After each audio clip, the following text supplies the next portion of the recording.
Hello everyone, welcome back to my YouTube channel. और आज मैं आ गई हूँ आप सभी का फेवरेट शो ये रिश्ता क्या कहलाता है कि आज के एपिसोड का रिव्यू लेकर। आज के एपिसोड की शुरुआत में हम देखते हैं कि मायरा मुफ्ती बोलते हैं कि हम आपको बता देंगे, हम लोग एक दूसरे से जेलस नहीं हैं, आप लोग हमारे लिए गलत सोच रखते हैं। एंड देन वो वहाँ से चली जाती है। तो फिर अरमान अबीरा कहता है कि अच्छा ठीक है, हमें गलत साबित करने के लिए ही सही, लेकिन ये एक दूसरे से झगड़ेंगे नहीं इस कंपटीशन के लिए, स्कॉलरशिप को पाने के लिए। एंड देन रात हो जाती है, वो लोग अपने अपने रूम में चले जाते हैं। एंड देन अबीरा एक वन पीस पहनकर उसके सामने आती है। अरमान आंखें बंद कर लेता है और वो उसको देख नहीं रहा होता है, वो शर्मा रहा होता है उसे बहुत ज़्यादा। तो अबीरा उसके पास आने की कोशिश करती है, लेकिन अरमान कहता है कि कल तुम्हारा ऑफिस में फर्स्ट डे है, तुम्हें सो जाना चाहिए अभी। तो अबीरा कहती है कि नहीं, मुझे सोने का बिल्कुल भी मन नहीं है, मुझे तो तुम्हारे पास आना है। तो अरमान आंखें बंद कर लेता है और वो कहता है कि नहीं नहीं, अभी तुम सो जाओ। एंड देन वो उसे बेड पे सुलाकर उसके माथे पे टैप कर रहा होता है कि वो जल्दी से जल्द सो जाए। लेकिन अबीरा कहती है ठीक है, आप हटो यहाँ से। और वो पिलोस लेके जाती है। तो अरमान पूछता है कि कहाँ जा रही हो, तो वो बोलती है कि मैं सोफ़े में जा रही हूँ सोने के लिए। एंड देन वो अबीरा को रोकता है और फिर एक रोज़ मुंह में डाल के उसके साथ रोमांटिक वे में बात करने की कोशिश करता है। तो बोलते बोलते उसके मुंह में वो कांटा लग जाता है। तो वो कहती है कि तुमसे ये नहीं हो पाएगा। एंड देन वो बोलते मैं जा रही हूँ। अरमान कहता है अब तो तुमने मेरी नींद ही उड़ा दी। एंड देन वो लोग रोमांस करना स्टार्ट कर देते हैं। एंड तब तक नेक्स्ट डे हो जाता है। एंड देन काजल और मनीषा उसको, दिशा को बहुत सारी चीज़ें खिला रहे होते हैं। बट दिशा थक चुकी थी ये सब खा खा के, लड्डू एंड काढ़ा ये सब पी पी के। तो वहाँ पर आर्यन आया था, तो वो बोली कि मुझे डॉक्टर के पास ले चलो एंड यहाँ से ले चलो। तो कहता है कि डॉक्टर की अपॉइंटमेंट तो आज नहीं है, मैंने तुम्हारे लिए रिमाइंडर सेट किया है, तो वो तो बाद में ही है, तो मैं हूँ ना बेस्ट पति। तो फिर भी उसको इशारा करती है और कहती है कि मुझे यहाँ से ले चलो। एंड देन उसकी माँ उससे बोलती है कि इस वक्त पर लड़कियाँ नहीं खाती पीती हैं ज़्यादा, लेकिन इसी वक्त को बहुत ज़्यादा शुभ और कठिन भी होता है उन लोगों के लिए। एंड तब आर्यन समझ जाता है कि दिशा क्यों बोल रही है उसे ऐसा। तो फिर वो उसे वहाँ से लेकर हॉस्पिटल चला जाता है ताकि उसे वहाँ से बचा पाए। तो वो बोलते हैं कि काढ़ा कौन पिएगा, तो वो आर्यन पी के वहाँ से निकल जाता है दिशा को जल्दी जल्दी लेकर। एंड यहाँ ऑफिस में पूजा करना होता है, लेकिन अबीरा के हाथ काँप रहे होते हैं क्योंकि उसका फर्स्ट डे था। तो क्रिश आगे आता है उसकी हेल्प करने के लिए, लेकिन अरमान उसे रोक देता है वहाँ पर। एंड सभी लोग को अबीरा प्रसाद देती है।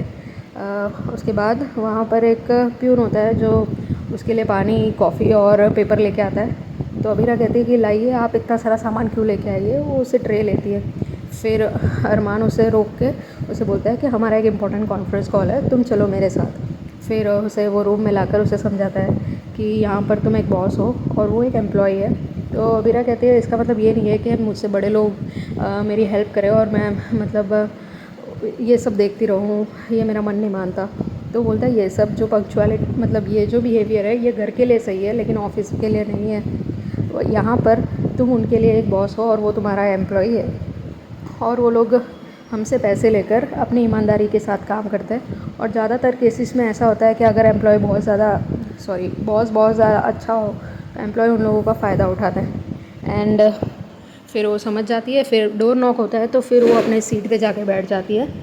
एंड वहाँ पर स्टाफ आता है, तो वो बोलती है कि ठीक है, आप टेबल पर रख दीजिए और नेक्स्ट टाइम नॉर्मल पानी नहीं, ठंडा पानी लेके आना। एंड देन वो वहाँ से चला जाता है और वो कहती है कि संजय सर के कैबिन में से वो एक फ़ाइल मंगाती है।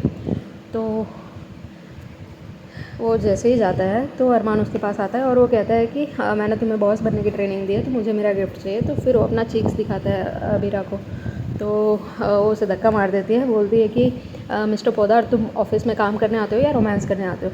एंड देन वो प्यून से कहता है कि मैं वो फ़ाइल कहाँ रखा हूँ, मैं भूल गया हूँ, ये जाके अबीरा से कह दो। एंड देन वो आके कहता है, तो फिर वो उसे टेलीफोन में कॉल करती है और वो पूछती है कि क्या हुआ, याद करके देखो। तो फिर वो 5 सेकंड पॉज़ लेता है और वो कहता है कि मैंने अपनी याददाश्त पे बहुत ज़्यादा प्रेशर लगाया, लेकिन मुझे बिल्कुल याद नहीं आ रहा कि मैंने वो फ़ाइल कहाँ रखी है।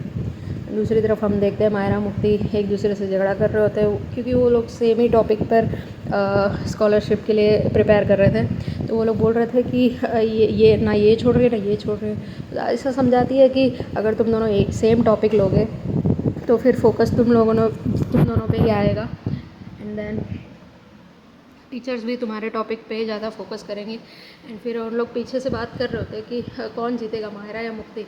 तो विद्या कहती है कि मायरा थोड़े अच्छे स्कूल में पढ़ी है तो वो जीतेगी। तो मुक्ति का फेस बनता है एंड देन वो एक दूसरे को देख के फिर हंसने लग जाते हैं कि मुक्ति उसे कहती है कि पूरे परिवार का स्ट्रेस तो तेरे ऊपर ही है, सबका प्रेशर तेरे ऊपर ही है, और मैं बिना स्ट्रेस ये एग्ज़ाम क्वालिफाई पास कर जाऊँगी। एंड दूसरी तरफ ऑफिस में ये होता है कि संजय अबीरा के पास आता है और उसे धमकी दे रहा होता है कि तुम्हें क्या लगता है मैं तुम्हारे यहाँ पर नीचे काम कर रहा हूँ, इसका मतलब ये नहीं है कि मैं तुम्हारी सारी बातें एक्सेप्ट कर लूँगा। एंड हमारी राइवलरी कंपनी से मुझे ऑफ़र आया है और मैं कभी भी इस फर्म को छोड़ के जा सकता हूँ। एंड मुझे ये भी मतलब टेंशन नहीं रहेगा कि मैं किसी अपने से कम क्वालिफाइड कम के नीचे काम कर रहा हूँ। तो फिर अबीरा वो ऑफ़र लेटर लेती है और वो अच्छे से पढ़ती है। एंड देन क्रिश कहता है कि भैया आप इंटरफियर क्यों नहीं कर रहे हो। तो वो कहता है कि सबको ऐसा लगेगा कि मैं सिर्फ अबीरा को नाम के लिए एमडी बनाया हूँ, बाकी रूल तो मैं ही कर रहा हूँ। तो मैं ये नहीं चाहता, अगर इसने एमडी की पोजीशन पे है तो चीज़ें इसको सॉल्व करनी आनी चाहिए। फिर अबीरा वो सारा पढ़ के उसे कहती है कि अगर आप किसी भी और फर्म में जाओगे तो आपकी पोजीशन भी कम होगी और आपकी सैलरी भी, एंड दूसरे लोगों से बनाने में आपको वहाँ पर टाइम लगेगा। और अगर आप खुद का भी प्रैक्टिस शुरू करना चाहोगे तो भी ये बहुत मुश्किल होगा। आप इतने साल से इस फर्म में इस इंडस्ट्री में हो तो आपको पता होगा कि एक नामी कंपनी में से हटकर खुद की पहचान बनाना कितना मुश्किल है। एंड देन वो कहती है कि नेक्स्ट टाइम अगर बात करो तो याद रखना कि मैं यहाँ की एमडी हूँ और तुम यहाँ पर एम्प्लॉय हो, इस रिस्पेक्ट से आप मुझसे बात करना। एंड देन वहाँ से प्यून आता है और वो फ़ाइल दे देता है जो अबीरा ने मांगी होती है। तो संजय कहता है कि ये फ़ाइल तो मेरे कैबिन में थी। तो अबीरा कहती है कि यहाँ कोई तुम्हारा मेरा कैबिन नहीं है, ये पोदार का कैबिन है, यहाँ पर कोई भी एम्प्लॉय जा सकता है, उसे कोई भी इम्पोर्टेंट काम हो वो कर सकता है। तो फिर संजय वहाँ से चला जाता है एंड देन वो लोग अंदर आते हैं। अरमान कहता है कि इसमें कुछ मिला। एंड देन दूसरी तरफ हम देखते हैं कि एक लेडी आई होती है ऑफिस में, वो कहती है कि मुझे अबीरा मैडम से मिलना है, बट वहाँ का सिक्योरिटी उसे रोक लेता है और वो कहता है कि तुम नहीं मिल सकते। दूसरी तरफ हम देखते हैं कि अरमान अबीरा से कहता है कि तुम इतना ज़्यादा पोलाइटली क्यों बात कर रही थी संजय फूफा से, तुमने अच्छा तो किया लेकिन इतना पोलाइटली नहीं बात करा चाहिए, उन्हें उनकी प्लेस दिखानी चाहिए थी। तो वो बोलती है कि उन्हें कोई ऑफ़र लेटर नहीं आया था, उन्होंने अपने पोदार लेटर हेड पे ही वो ऑफ़र लेटर छापा था। तो वो बोलता है कि तो तुमने सबके सामने क्यों नहीं बोला। एंड देन वो उसे किसी सीट पे बिठाती है। वो बोलती है कि तुम्हें यहाँ से मुझे मारना है। तो वो बोलता है कि यहाँ से उठे बगैर मैं तुम्हें कैसे मार सकता हूँ। तो वो कहते हैं कि सेम अपना मतलब फूफा साहब भी इसी जगह पर नीचे गिर गए हैं जहाँ से वो मुझे कितना भी गिराने की कोशिश करे वो गिरा नहीं पाएंगे। एंड उन लोग घर जाते हैं मायरा मुक्ति के लिए गिफ्ट्स लेकर। एंड देन मायरा मुक्ति खुद के गिफ्ट से ज़्यादा वो आपस में बहुत ज़्यादा सीरियस होते हैं कि एक दूसरे के गिफ्ट पे क्या है। तो फिर अरमान कहता है कि तुम लोग इतने बड़े हो चुके हो लेकिन तुम्हें अपना नाम पढ़ना नहीं आता, तुम लोग अलग अलग रूम में जाके चेक करो।